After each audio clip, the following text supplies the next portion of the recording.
There's so many of you.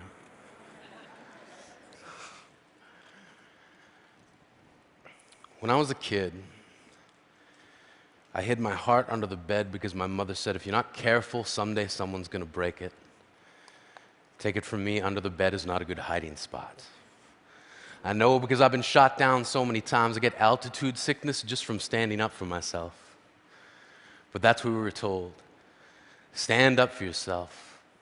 And that's hard to do if you don't know who you are. We were expected to define ourselves at such an early age. And if we didn't do it, others did it for us. Geek, fatty, slut, fag.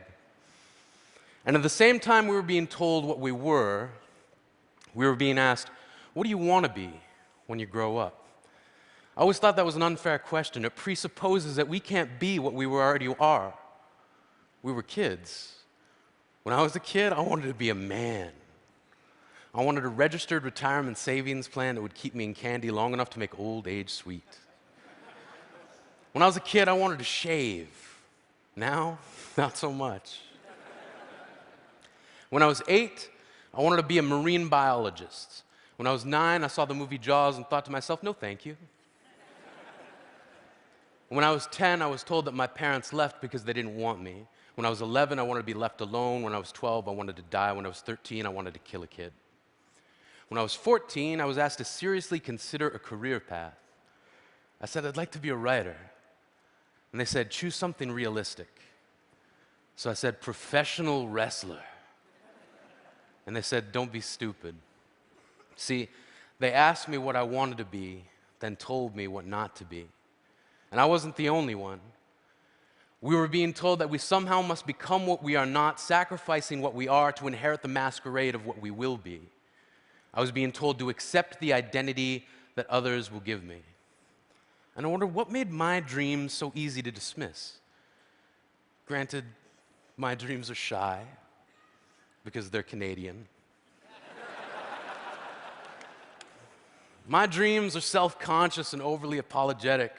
They're standing alone at the high school dance, and they've never been kissed. See, my dreams got called names too. Silly, foolish, impossible. But I kept dreaming. I was going to be a wrestler. I had it all figured out. I was going to be the garbage man. My finishing move was going to be the trash compactor. My saying was going to be, I'm taking out the trash.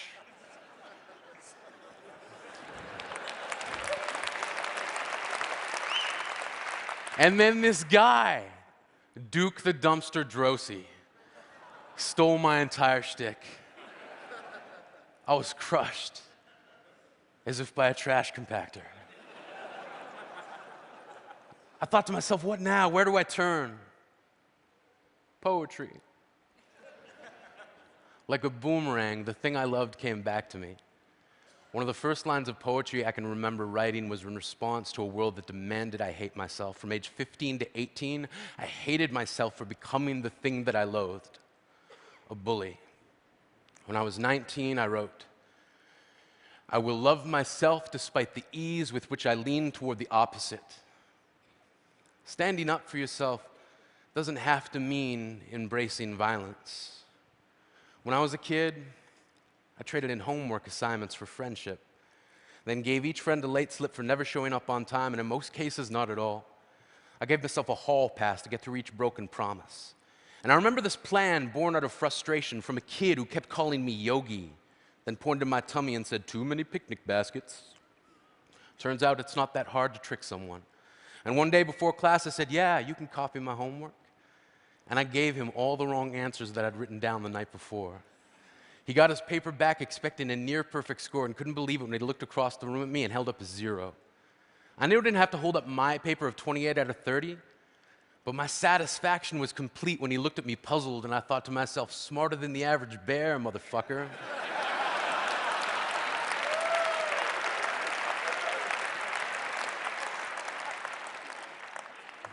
This is who I am. This is how I stand up for myself. When I was a kid, I used to think that pork chops and karate chops were the same thing. I thought they were both pork chops. And because my grandmother thought it was cute and because they were my favorite, she let me keep doing it. Not really a big deal.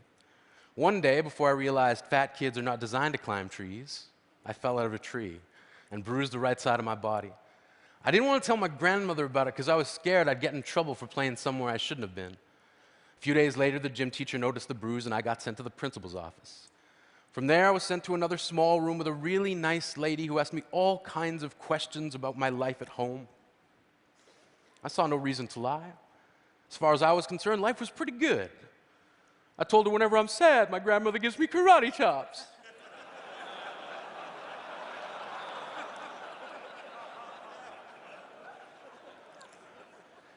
This led to a full-scale investigation, and I was removed from the house for 3 days, until they finally decided to ask how I got the bruises. News of this silly little story quickly spread through the school, and I earned my first nickname, Pork Chop. To this day, I hate pork chops. I'm not the only kid who grew up this way, surrounded by people who used to say that rhyme about sticks and stones, as if broken bones hurt more than the names we got called, and we got called them all. So we grew up believing no one would ever fall in love with us, that we'd be lonely forever, that we'd never meet someone to make us feel like the sun was something they built for us in their tool shed. So broken heartstrings bled the blues, and we tried to empty ourselves so we'd feel nothing. Don't tell me that hurts less than a broken bone. That an ingrown life is something surgeons can cut away, that there's no way for it to metastasize, it does. She was 8 years old, our first day of grade 3 when she got called ugly. We both got moved to the back of class so we would stop getting bombarded by spitballs. But the school halls were a battleground. We found ourselves outnumbered day after wretched day. We used to stay inside for recess because outside was worse. Outside, we'd have to rehearse running away or learn to stay still like statues, giving no clues that we were there. In grade 5, they taped a sign to the front of her desk that read, "Beware of dog." To this day, despite a loving husband, she doesn't think she's beautiful because of a birthmark that takes up a little less than half her face. Kids used to say she looks like a wrong answer that someone tried to erase but couldn't quite get the job done. And they'll never understand that she's raising 2 kids whose definition of beauty begins with the word mom, because they see her heart before they see her skin, because she'll never always been amazing. He was a broken branch grafted onto a different family tree, adopted, not because his parents opted for a different destiny. He was 3 when it became a mixed drink of 1 part left alone and 2 parts tragedy. Started therapy in 8th grade. Had a personality made up of tests and pills.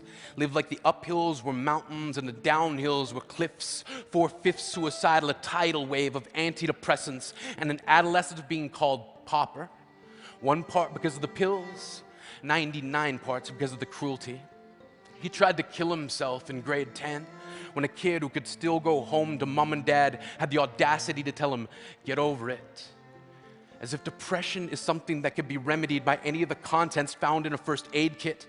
To this day, he has a stick of TNT lit from both ends, could describe to in detail the way the sky bends in a moment before it's about to fall.